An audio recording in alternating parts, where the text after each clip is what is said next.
Apakah kalian tahu tentang abrasi? Abrasi adalah proses pengikiran pada pesisir pantai karena adanya gelombang laut dan arus laut yang dapat merusak.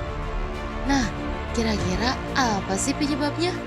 Penyebab abrasi terdiri dari dua faktor, yaitu faktor alam merupakan penyebab alami yang sering menyebabkan erosi tanah di daerah pesisir, yaitu pasang surut air laut, gelombang, dan arus laut. Kejadian-kejadian alami tersebut dapat mengakibatkan terkikis hingga tergerus wilayah sekitar pantai. Bahkan angin laut di waktu tertentu dapat bertiup lebih kencang dari biasanya, yang akan mempercepat pengikisan tanah dan peningkatan intensitas ombak. Sedangkan faktor kedua adalah manusia, di mana sering memiliki pengaruh terhadap pesisir. Aktivitas yang dilakukan manusia menjadi penyebab terjadinya abrasi, seperti kegiatan eksploitasi secara berlebihan terhadap ekosistem laut, seperti terumbu karang, ikan, serta makhluk hidup lainnya.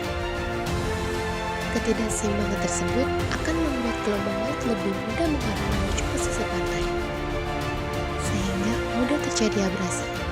Kegiatan manusia lainnya yang secara tidak langsung menjadi salah satu penyebab abrasi, yaitu pendirian pabrik industri, kendaraan bermotor, peningkatan pemukiman, hingga kerusakan hutan mangrove yang menjadi penyebab pemanasan global.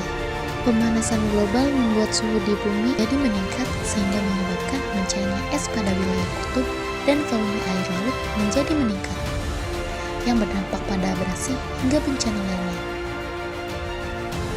Pengikisan tanah di daerah pantai dan pesisir mempunyai beragam dampak negatif, diantaranya yaitu 1. Hilangnya habitat atau tempat tinggal flora dan fauna laut seperti ikan bandeng, kepiting bakau, udang-udangan, dan berbagai jenis hewan lainnya yang tinggal di hutan pesisir. 2. Pengurangan wilayah pantai dan pesisir terjadinya gelombang laut yang kuat dapat menjadikan hantaman kerah, sehingga membuat bebatuan dan tanah terpisah dari daratan dan tergenang di perairan. 3. Kerusakan hutan mangrove. Jika abrasi sudah tidak terkendali, maka hutan bakau tidak akan berfungsi seperti seharusnya. Kejadian itu kerap terjadi pada saat badai dan ketika keseimbangan pada ekosistem laut rusak. 4. Melarang penambangan pasir.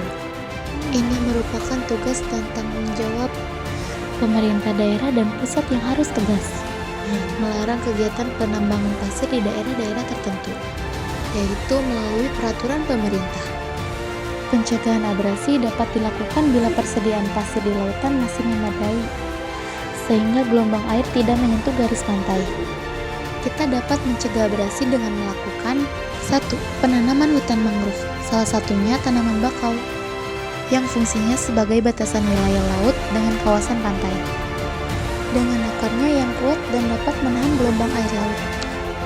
2. Pembuatan pemecah gelombang air laut breakwater. Pembangunan sarana pemecah gelombang air laut ini bertujuan untuk meredam ombak yang akan datang, sehingga mengurangi potensi pengikisan. Namun, pembangunan pemecah ombak breakwater yang kuat membutuhkan dana yang besar. 3. Melestarikan terumbu karang.